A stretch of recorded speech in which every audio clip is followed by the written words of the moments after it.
Kuretake produces a number of various tips for the broad edge or square tipped tools in various sizes. So I'm going to walk you through the different tips, their sizes, what the different tools can do, and some other tools that belong to the same broad edge group but have slight variations on the tip. So we're going to start with the standard Calligraphy 1 marker.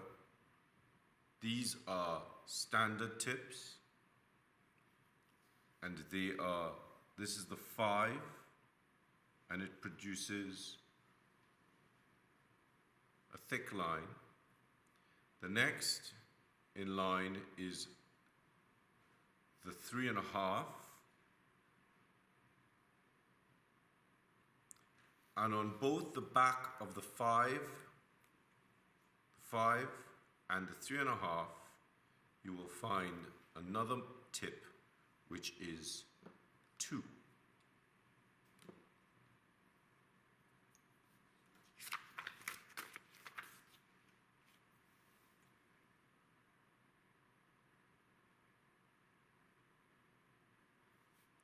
The markers are really well made and have an interesting shape. The shape shows like this.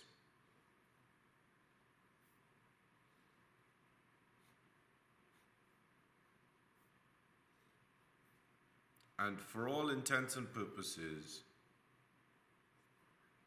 you actually have 4 tips. 1, 2, 3, and 4, which I will speak about a little later on. Next, we have the smaller sizes in these 3 markers.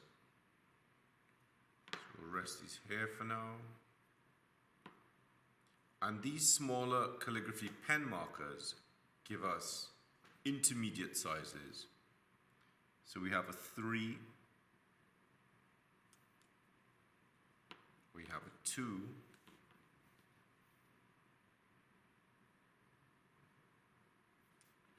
and we have a 1.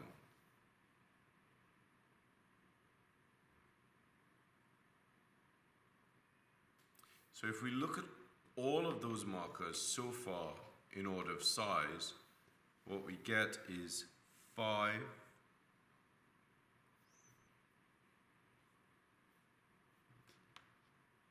3.5,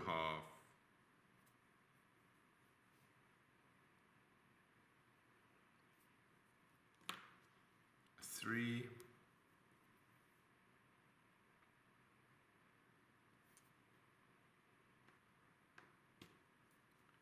2.0,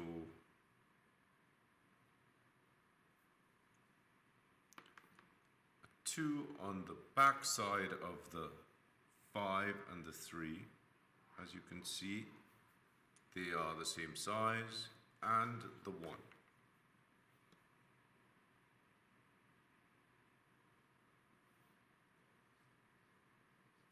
And so that's your range of sizes. Let's just put these back in order. 3, 2, and 1.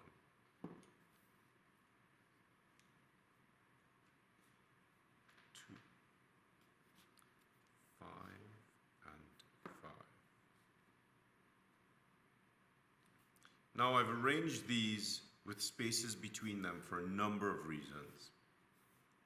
One of the main reasons I've done it this way is to show you not only the range of sizes that we have, but we also have a range of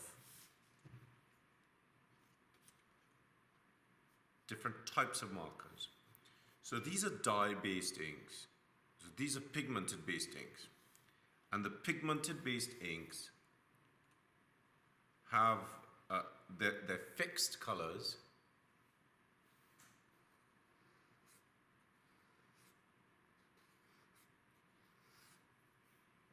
So you can quite easily write over each other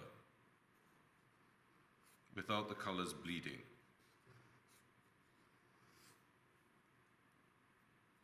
The dye-based inks can be bled together by using a water brush. So I'm just going to write a little bit here.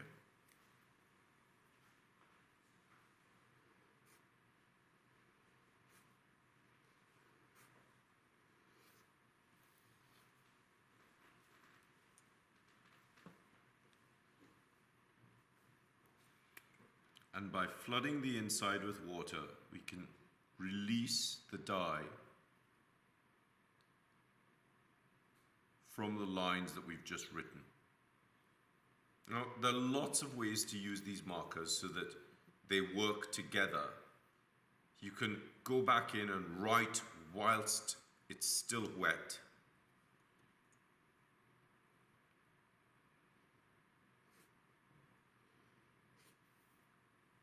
And that sort of softens the dye and the color. You can write in the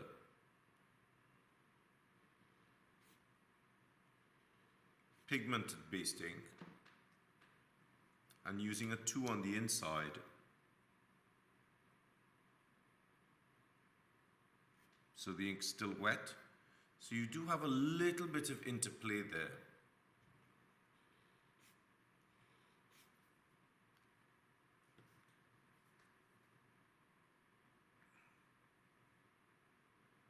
And you can shadow next to each other.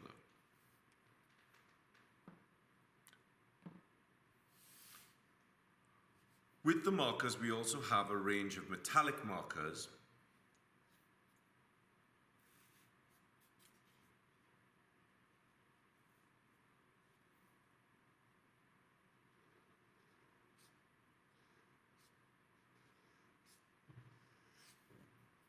But these markers show up best on black paper.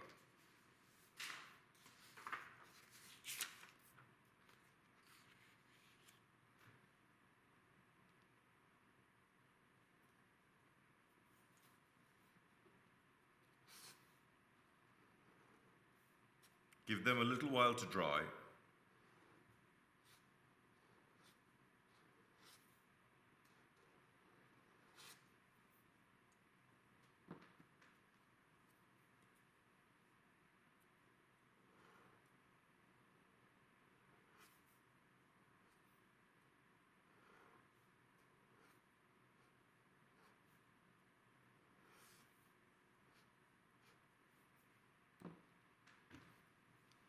And they also come with a 2 on one side. So we have the 3.5 and we have the 2 on the back end.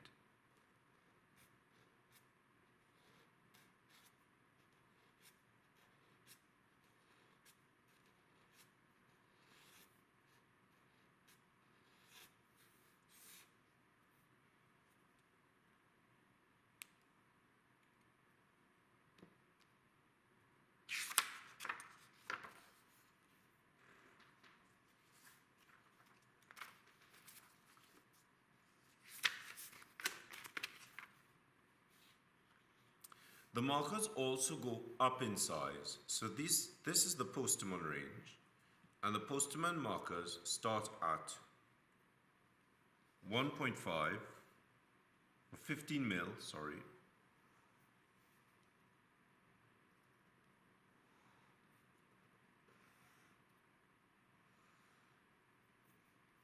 And we have these in a multitude of colors.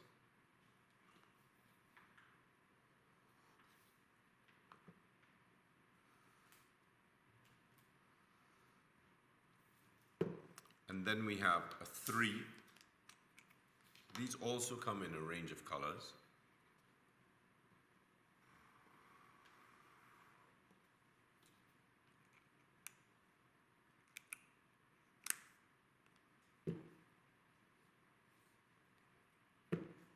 And we have a 5.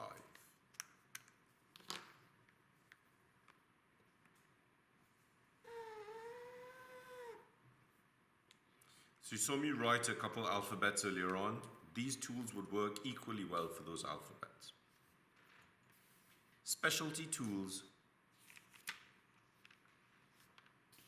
are a separate series of tips for similar sized markers.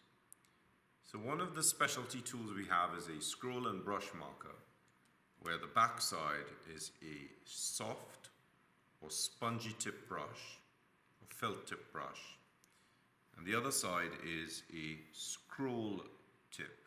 So this gives a split line when used to write. One side of the split is thicker than the other, so you can either have the thin edge on the inside and the thick edge on the outside, or by turning it around you end up with the thicker edge on the inside and the thinner edge on the outside, so we can see that this is thinner and this is thicker. Other specialty tools are the journal and title marker, which is a 3.5 on one side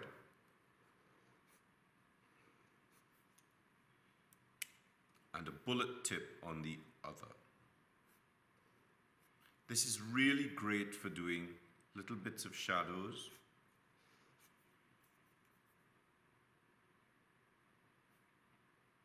without using the corner of the 3.5, or plotting to make bits of decorative elements.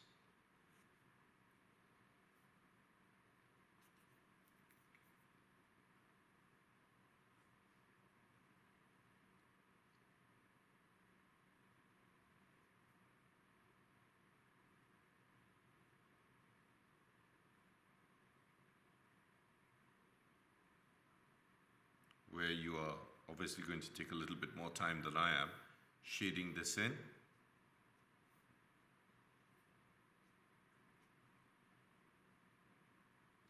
So there's a lot that can be done with the journal and title markers. Next, we're going to look at two specialty tips, one of which is, I'll just bring that black paper back, one of which is the chalk markers. And again, as with the metallic markers, and you see how bright that's come up, you know, we can get a little, you know, if we rake the paper, we can get a little bit of light across that raked to get that beautiful sort of shimmering that we find in the metallic markers. The chalk markers, again, take your time, be patient. They take a little while to show up, but they do show up quite nicely on dark paper. So obviously this is the white and this is the yellow.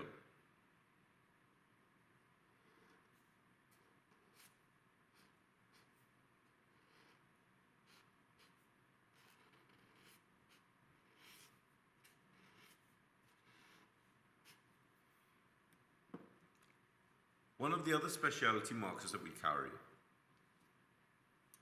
also work in the 3.5 and the scroll and brush, and these are the embossing markers. So they have an embossing glue in them, and I'm doing this on the black paper so that you can see the glue, because it doesn't really show up on the white paper so easily. Because of course this is only meant to be an adhesive so that you can drop some embossing powder onto it and then apply a heat gun to it. So this is the scroll side.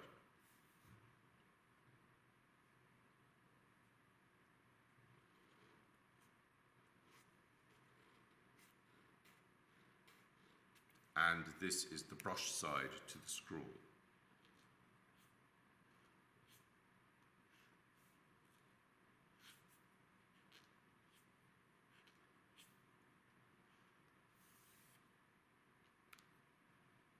And that's the range of tips that we have for all of the broad edge tools and the markers.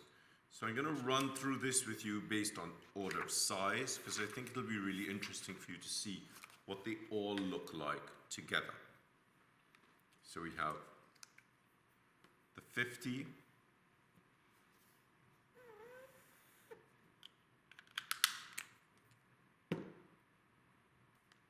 the 30,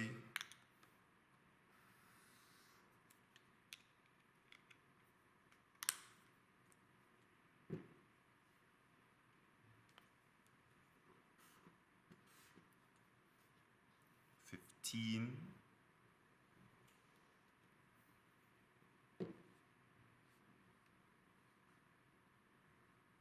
five,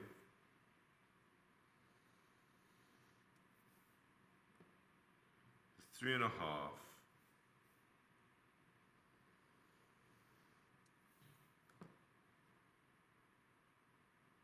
the 3,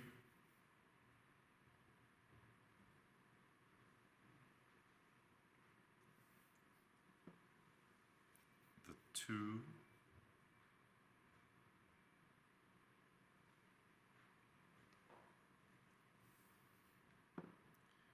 the 2 on the calligraphy markers,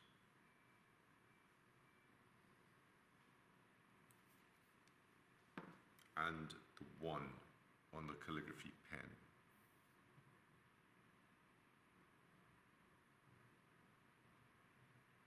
I hope as well you're noticing how slowly I'm doing this.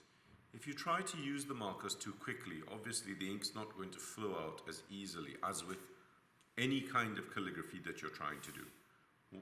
All calligraphy requires time, and of course I forgot to put the bullet tip on the back of the journal and title marker. So these are all the sizes we have in a massive range of color. And of course, you know, for those of you who want to do this kind of work larger, you can use the Postman marker on glass, on wood. They can be used for signage, and they are water resistant. So please enjoy the markers. Thank you.